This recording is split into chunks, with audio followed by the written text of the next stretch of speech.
Hi, good morning guys!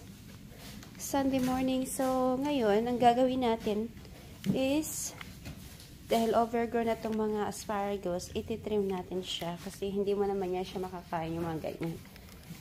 Yung purpose nito ay para mag-thicken yung body ng ating asparagus. So, ayan, makikita niyo siya guys. Still very skinny. Pero ang daming ito, sa taas, ang daming tubo. So, gagawin natin ay mag-trim. Okay, so guys, itrim natin ito hanggang dito lang. Lahat ng mga leaves ay tanggalin natin. Ayan. So, may mga bagong tubo.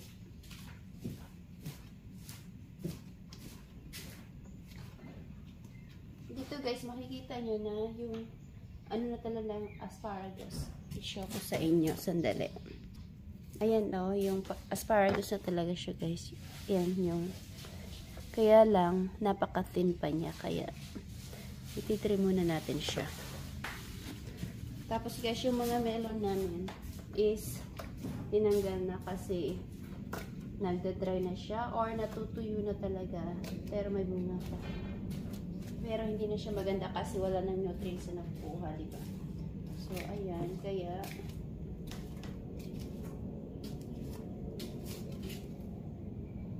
ayan. Nakikita niyo yung stuff that's flying. Ay.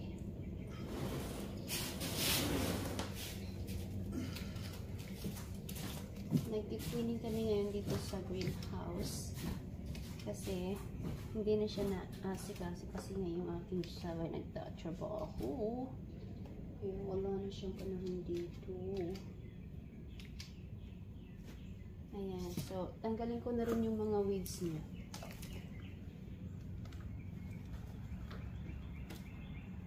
Diba?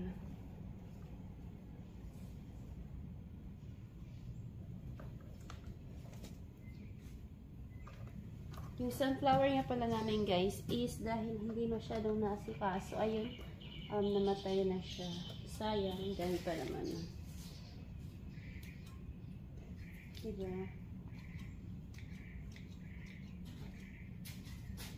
Ayan, so ganyan lang siya. Tapos,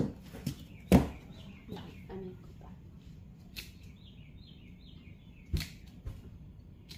Ito guys, tumatagal ito ng ilang years. Ay, 20 years pa yan tatagal tong asparagus na to. There. So, natin ko na yan lang naman. Ano siya, no? Yan guys, so nilalabas namin yung mga hindi na siya mabubuhay pa or basta yung ano na. So, tulad nito guys is bubunutin ko na tong melon na to. Ayan. Kasi tuyo na. Tapos yung iba, pero yung iba namin tanim guys is super magaganda yung mga tubo niya.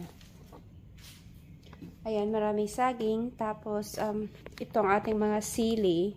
Ito yung pinaka very hot to na sili. Tapos yung cayenne pepper. Tapos of course yung Thai peppers natin. Tapos another one here, nakalimutan ko yung name. Then of course ang aming lemongrass. Tapos, dito naman is yung pineapple namin, guys. Ang ganda ng tubo. Napaka-healthy. Kahit nandito lang siya sa pot, super healthy ng mga pineapple. Guys, tapos, ito nga pala, guys, nakikita niyo yung aming passion fruit. Malapad na siya. Ayan, gumagapang na. Hopefully, in a few months is mamunga na rin siya. So, may dalawa kami nandyan. Tapos, nandito sa kabila. Dito sa kabila, guys, yung isa. Ayan. Pero, mas mayabong yung isa kaysa dito. Tapos, ang aming mga avocado ay ayan na rin. Ito, guys. Bakit kaya ito yung tastily? Ay, may flowers na siya. Ayan, may flowers na finally.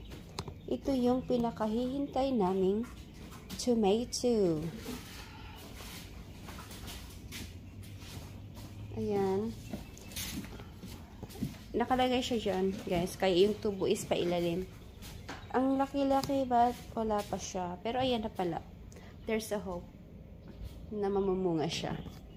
And guys, parang wala kami success sa tomato this year. Ayan o. Maraming kamatis pero parang walang mga bunga. Mga insects lang yung mga lumilipad. Ang dami. Tapos mga weeds. Ayan. Ang daming tomato talaga. Nakaka-disappoint. Tapos walang bunga. Diba?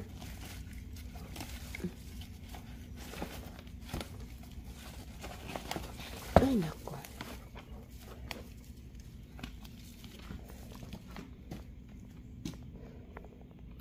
Ayan siya, guys. So, ayan, nilabas na yung mga patay. Tapos ito, wala na rin.